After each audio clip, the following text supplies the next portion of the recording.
Hello at welcome po ulit mga kaibigan sa You Shall Know the Truth. At ito naman po si Erwin Silva, ang inyong lingkod. At mga kaibigan, meron naman tayong video ating pakinggan mga kaibigan. At ating na nga bang ah, ating nga ba itong linawin kung totoo nga ba yung kanyang mga sinasabi about sa video ito na patungkol po sa crucifixion ni Jesus Christ, kung ano ba talagang araw siya na crucified. Kasi po mga kaibigan, marami pong speculation dyan sa labas na nagsasabi na parang iniiba po nila ah, yung mga detalyeng binigay ng Biblia para lang po itama yung kanilang gustong sabihin. At so po mga kaibigan 'no, atin pong tingnan at atin pong pakinggan ang bidyong ito para malaman po natin kung ano talaga ang ibig nitong sabihin.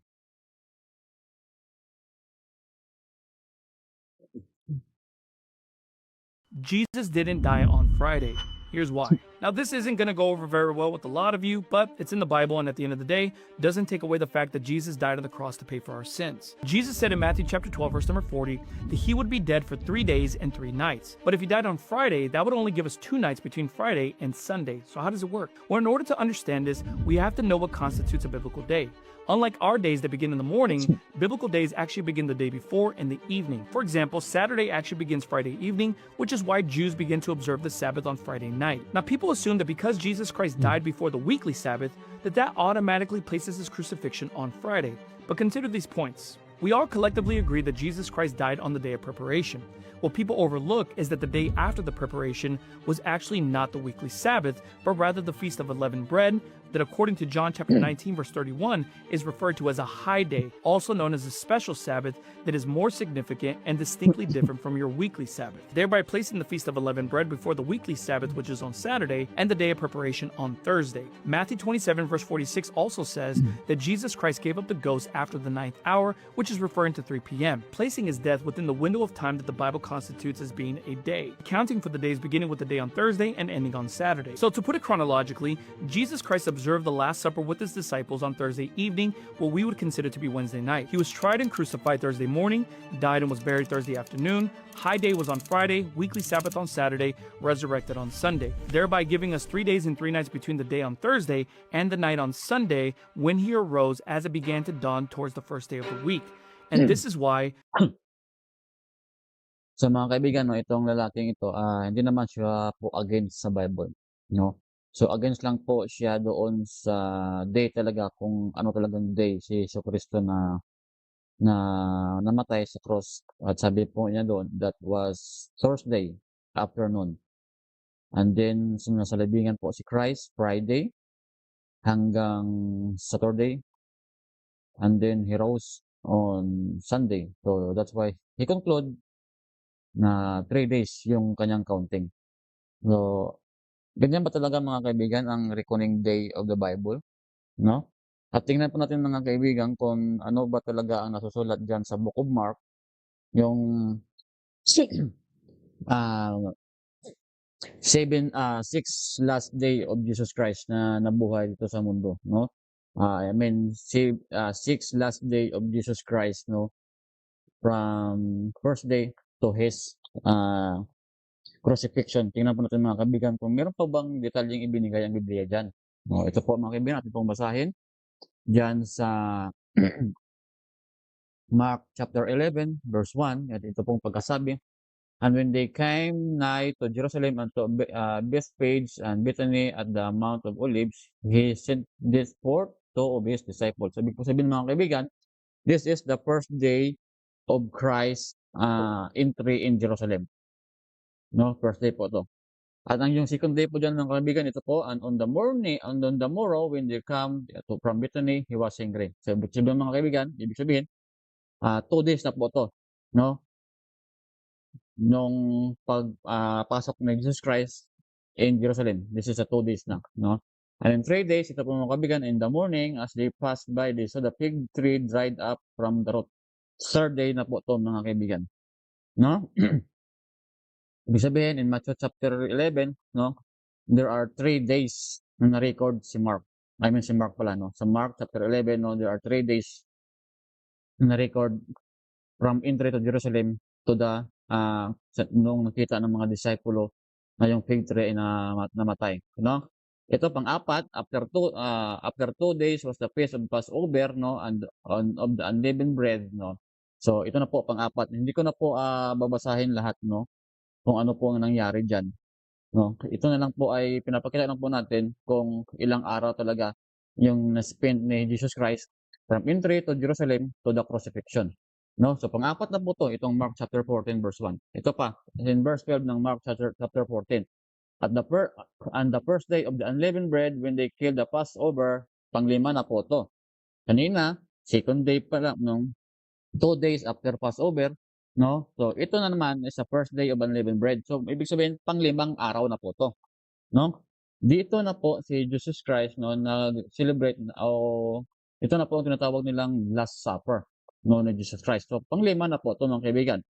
So yung pang-anim po, kung niyo pong titignan, dito na po si Jesus Christ na sentence to crucify.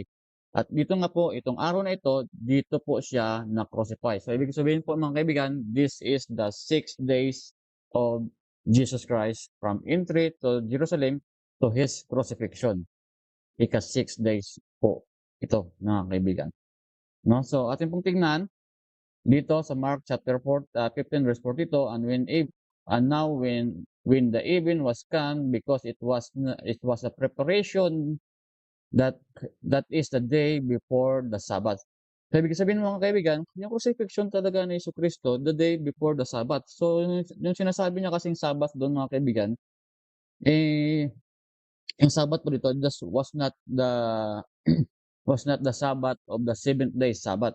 Kasi po yung 7th-day Sabbath pa po na mga kaibigan, from crucifixion to the 7th-day Sabbath, 2 days pa po magaganap yun. Pero dito mga kaibigan, pagka umaga, Sabbath na. So, ibig sabihin, ibang Sabbath daw itong nare-record dito. Hindi po to 7th-day Sabbath.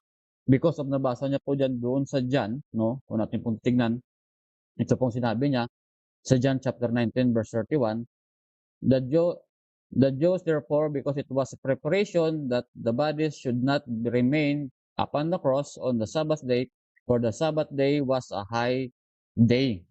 So high day po to. So ibig sabihin, sabi niya in his conclusion, hindi po to 7th-day Sabbath. Mali naman po kasi yung pagka-interpret niya mga kaibigan. Tinawag po tong high Sabbath because dalawang Sabbath po ang kanilang sineselebrate sa ganitong araw. Anong Sabbath po yun? 7th-day Sabbath at ang Sabbath after the Passover.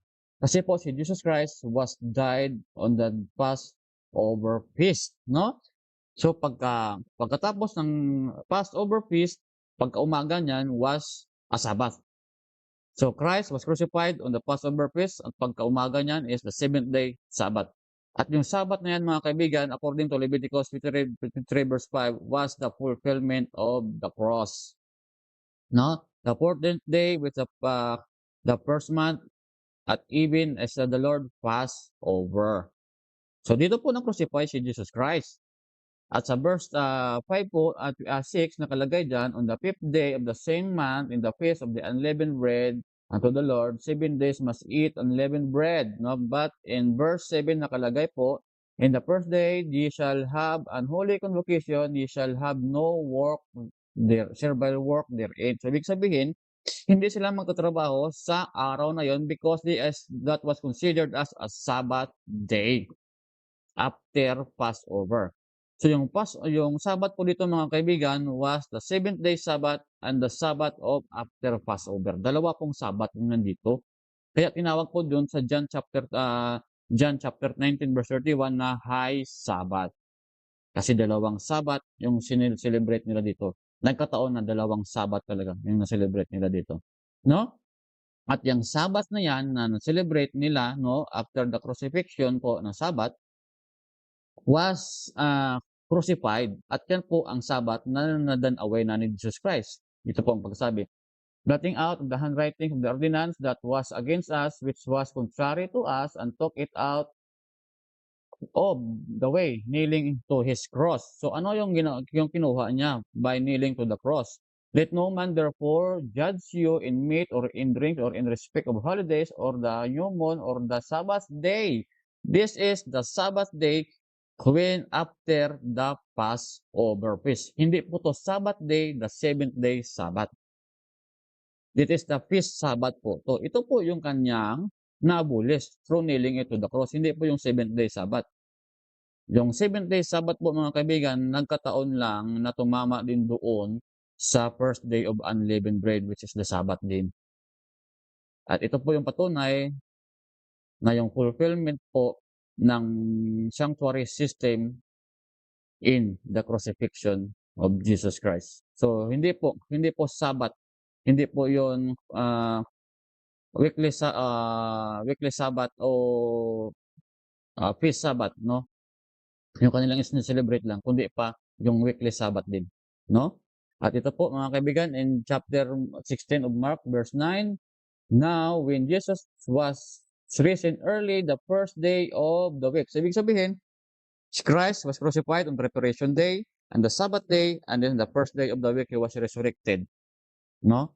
So, ibig po sabihin mga kaibigan,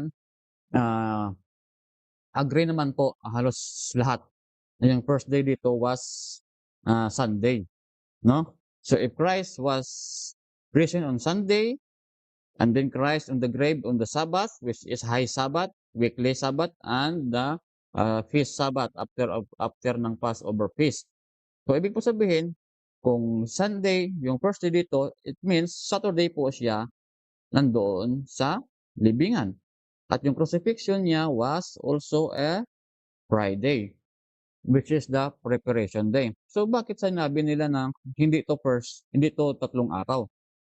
Kasi if Christ was died on 3 p.m., so 3 p.m. din ng Saturday was the first day, no? And 3 p.m. din po ng Sunday was also the second day. Kulang. Di sana mga Lunes siya, no? Na resurrect. Kasi po yung Jewish reckoning po ng day, included po doon yung pagbilang nila yung Friday. Kahit isang minuto pa yun yung natira sa Friday na yan, kanila po yung binibilang as the first day of his death, second day yung Saturday, at kahit isang minuto pa po ang nakalipas dyan sa first day na yan, bibilangin pa rin yan ng mga Hudyo as one day. Kaya po sinabi po diyan first, second, and third. Kasi po iba kasi yung pananaw natin ngayon. Huwag po nating i-insert yung ating pananaw ngayon on how to count the days sa biblical principle. Pag Biblia po ang iyong binabasa, dapat po unawain niyo po in a biblical principle din, not sa ating observation ngayon. Iba po kasi yung observation na yun natin ngayon kaysa sa observation ng mga Diyos noon. No? Sana po maintindihan ng taong ito, no?